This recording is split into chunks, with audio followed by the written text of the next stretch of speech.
Venir à bon port. Madame a pris l'équipement, c'est bien. C'est la seule. Alors, on va quand même normalement le faire en 1h30, je vous rassure, puisque c'est la dernière promenade et l'équipage a hâte d'aller se réhydrater dans un des bistrots du coin. Par contre, trop de retard. Alors, oui, le port de pêche, il est sur votre, il est tout autour. Sur votre gauche, le plus gros bateau que vous voyez, ce sont les thoniers seineurs. Grâce à leur immense filet, un mois par an, ils vont aller pêcher le thon rouge au large de l'île de Malte et des îles Baléares. Voilà. Alors, un mois par an, ce qui signifie que 11 mois sur 12, ces bateaux ne pêchent plus sur des quotas véritablement draconiens. 90 tonnes par bateau. Alors, 90 tonnes, ça se pêche extrêmement vite. Il leur faut moins d'un mois pour le faire. Pour des filets, plus de 200 tonnes. Oui. Alors, effectivement, le reste du temps, cette pêche, elle rapporte tellement bien qu'ils pêchent un mois, et le reste du temps, ils arrosent la pelouse de la villa et ils comptent les billets. Et tout ça parce que ce thon rouge sera vendu aux Japonais. Ce sont les plus à rallonge, et quand ils arrivent au port, c'est pas fini. Puisque sur votre arrière au droit, on y voit un bâtiment au toit pointu, avec toujours des goélands posés dessus. C'est la criée aux poissons. Donc ils s'amarrent ici et vendent leurs poissons. Ici, on y fait les enchères aux descendantes. C'est-à-dire que les premiers bateaux, quand ils arrivent ici, qu'il n'y a pas encore de poissons, forcément, le prix est haut. Et au fur et à mesure que le poisson va arriver en grande quantité, le prix va diminuer. Ah, Maria, c'est pour ça. Alors, Maria, c'est aujourd'hui le négociant en marée, c'est ça? Voilà. C'est ça, il achète le poisson. Donc le poissonnier. Bon, pas tout à fait ça quand même. Peut-être c'est quand même l'un des plus grands ports de pêche en France, puisque c'est quand même le second.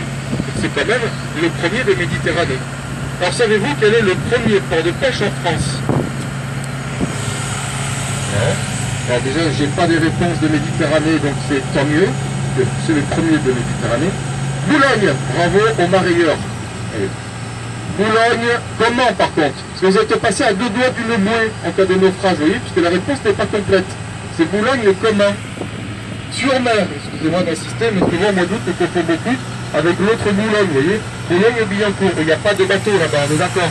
Par contre, quantité de maquereaux, on va repartir effectivement. Vous connaissez la balance déficitaire en ciment de Turquie et même de la mélasse, proposée dans ces grandes cuves grises, quoi, et à droite, la mélasse, la deuxième pression de la canne à sucre, enrichie en glucose. Alors, non, je parle de l'autre. Ce bateau bleu est un bétailler qui va embarquer dans quelques instants les animaux à destination des pays du Moyen-Orient. Effectivement, c'est le premier port européen d'exportation de bétail vivant. Il n'y a que ça qu'on exporte quasiment ici.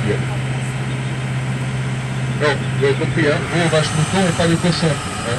Tout est bon dans le cochon, sauf de l'autre côté de la Méditerranée. Hein. Alors c'est un aller simple pour ces animaux, qui reviendront éventuellement sous forme de kebab ou de méchoui seulement, hein, mais c'est encore, c'est même pas sûr. Alors nous allons tenter, je dis bien tenter, de nous payer pour assister à notre navigation. Alors, le premier pont, il s'ouvre comme une porte finalement, hein, grâce à un pivot central.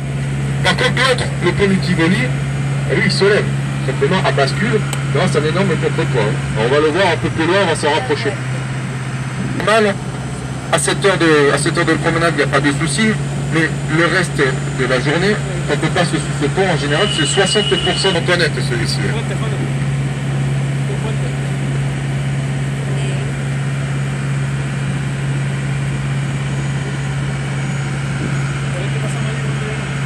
De piètre qualité, mais qui arrivait en quantité énorme. Et d'ailleurs, à la place de ces habitations-là, autrefois, c'était que ça. Le problème de l'Algérie, on a eu aussi le phylloxéra, la maladie de la vigne. Ça permettait de maintenir des filets, ou bien des piquets en bois, que vous envoyez sur la gauche. Ce sont des postes de capetchade. Vous voyez, alors, la capetchade, c'est un premier filet bien droit qui part de la rive vers le large, et au bout, un deuxième filet en forme d'un tout noir. Et c'est le poisson lui-même qui va se retrouver pris au piège. Il va longer ce premier filet, se retrouver piégé dans cet entonnoir. L'intérêt, on traite de feignant dans le midi de la France, mais c'est pas tout à fait faux quand même. Alors à présent, ce qu'on va faire, c'est que nous allons faire une manœuvre périlleuse, mais dangereuse même, je dois dire. C'est-à-dire que nous allons nous accoster le long du...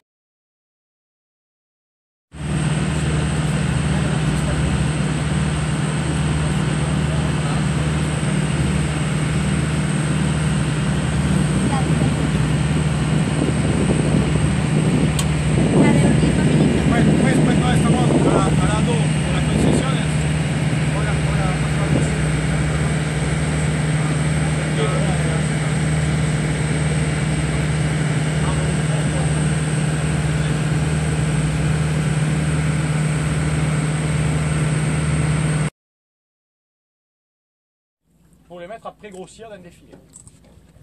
Quando hai, c'est pendant 6 mois, à l'abri de la dorade royale. Car la dorade royale qui est présente dans l'état d'auto peut manger les huîtres qui sont inférieures à 3 cm. Après 3 cm, très attention de ne pas vous tailler, puisqu'elles sont très aiguisées. Et donc, suite à ça, une fois qu'on a nos huîtres de 5 cm,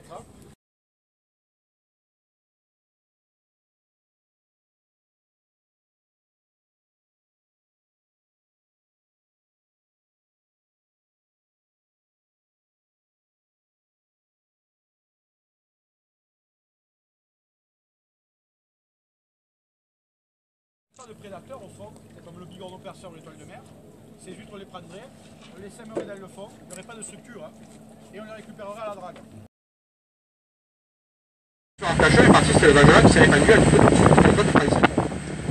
Donc avant, les huîtres, on ne faisait que les pêcher. Et quand on pêche les huîtres, il est important de respecter le cycle de reproduction pour éviter de voir cette même espèce. Parce que l'écologie, on l'a pas inventée en 68 à la Sorbonne en faisant des pétards.